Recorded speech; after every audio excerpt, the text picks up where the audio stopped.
What is going on, guys? Welcome back to the channel. Critical Overlord here. So we're going to be talking about Hocus Pocus 2 in this video here again today. So I've never talked about this series on, I guess it's a series now. I've never talked about this film or this sequel on my channel, so I'm doing it for the very first time in this video. And I just have to firstly start off by saying that I'm a very big fan of Hocus Pocus. I do love the original. I do believe it's a cult classic. I do think there are, yes, aspects of it that now as an adult do not hold up as well, but the movie all in all still is an amazing film for the whole family to enjoy, of course, obviously. And we finally are getting that sequel that I know many people have been clamoring for all these years later. It's being released later this year, and it's being set 29 years after the events of the original Hocus Pocus. Three high school students must work together to stop the Sanderson sisters, who of course have returned to present-day Salem. Now, recently there was a test screening that took place. I think one of the very first test screenings. Shout out to Ben over on Twitter who brought this to my attention. And shout out to Hocus Pocus Guide who reported this over on their Instagram. They seem to be a social media, they have an online presence on Instagram where they look like they've just been tracking everything related to the production of Hocus Pocus 2. And I also know that Viewer Anon put out something about the project as well, and the test screening, I meant to say. But I just wanted to also say, before I jump into stuff about that test screening, it is nice that they brought back all three original stars. I'm glad that they brought them back. It's nice that they brought back Midler's, nice they brought back Kathy and Sarah Jessica Parker, and I believe Doug Jones is also back as Billy as well. But none of the other cast members have returned. I think Danny was going to be in it at one point, or she was considering it, and it just didn't work out. But jumping into stuff about this test screening, so Hocus Pocus Guide, shout out to them over again over on Instagram, and I'll leave a link to Viewer Anon's tweet as well. But Hocus Pocus Guide put out a post on Instagram to confirm that last night, or whatever date it occurred, I think it was on the 3rd. Last night, Disney held the first test screening of Hocus Pocus 2. Obviously, not a lot can come from this in terms of footage, photos. However, from what we have heard from sources, the reaction was extremely positive, and fans of the original will really enjoy the sequel. The version of the film that was shown was missing its final soundtrack and also had a few CGI effects, but we also can reveal that it has a rough runtime of between 90 to 100 minutes. Now, whether or not the actual film itself ends up being that runtime, we'll of course find out later this fall. But I know that Viewer Anon also put out a tweet about that. I'll leave a link to that tweet in the description of this video, because the tweet started off being about something else, and then they kind of just threw in a little positive tidbit about the test screening. You'll see it, I mean, when you read it. But they said that Hocus Pocus 2 was very fun, and seeing here that the response to it at the test screening was extremely positive. It seems like they might not change a lot of stuff as it pertains to the response that they got from the test screening. It will be nice to see what the version that we get actually will be like, in terms of this with the final music and with those added effects to it all completed. And again, that's supposed to be releasing this fall.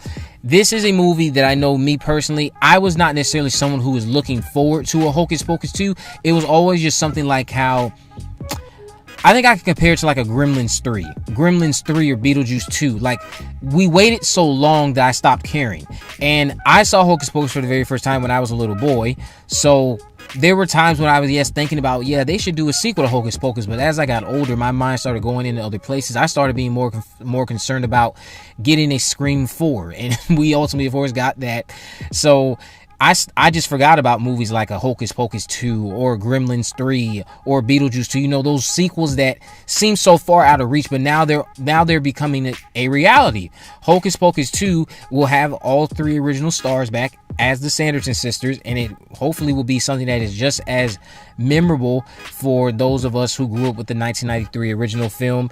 And I do also want to add that apparently there's going to be a new musical number in the film, like one of those new spell songs that they had in the original, where Winnie was singing and casting a spell on everyone in attendance, all the adults or attendees at that party, that costume party. It looks like there's going to be a sequence of that happens in this new movie, where it'll just be one of those new spell songs. And I think the song she's supposed to be playing this time around is gonna be One Way or Another, I believe is what the song was. This was in a clip that someone shared over on YouTube, and I'll actually leave a link to that in the description as well.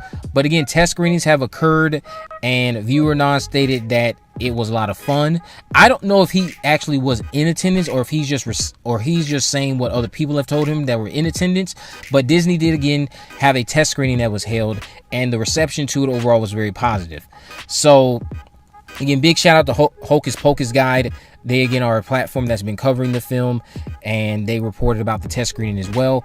So knowing that it was pretty much a warm reception tells me that there might not be a lot of Disney will change. Knowing that the film is around 97 minutes to 100 minutes long also might mean that they're not going to cut too much out. They might even they're not going to cut too much out of the movie. They're probably going to leave a lot of what was left in that runtime there, while of course just adding in the score and adding in those special effects, those final touches of the effects. And then we'll get to see what everyone else saw in a finalized form later this year when it releases. 97 minutes that's a decent runtime in the sense of a sequel to Hocus Pocus, I would say. You don't need a long, drawn-out Hocus Pocus movie. You just don't. At this stage, anyway. Maybe with Hocus Pocus 2, we'll get to see a lot more of the Sanderson sisters this time around. What I mean is, like, maybe it'll focus more on them and not the kids that bring them back, which I think will be a nice change of how it was in the original, where I felt like we had more time with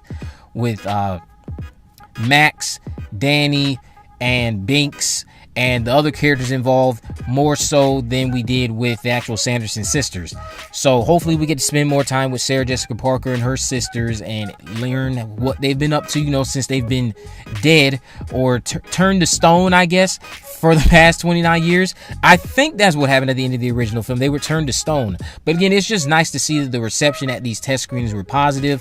As someone who is a big fan of that original movie, this does get me a little bit more excited about the sequel, even though again this wasn't something I had on my radar. We did get our first look at the ladies at the end of last year, and they all looked great. They looked great to be back in their roles, and it looked like no time had passed, honestly. Obviously, yes, time has passed, and there are some signs of it, but it's just amazing how great they look all these years later with the makeup and all the costumes back on. They look tremendous. I can't wait to see how this movie unfolds. Can't wait to watch it later this fall. What do you guys think about the reaction to the test screening? If you're a Hocus Pocus fan, let me know down in the comment section below. If you haven't already, of course, make sure you subscribe. Turn on post notifications so you never miss a video. In the description, I have links to my social media accounts on Facebook, Twitter, and Instagram. You can message me there, of course, to let me know any movies, news, or reviews I would cover in the future. And with all that in mind, guys, I will see you in the next video.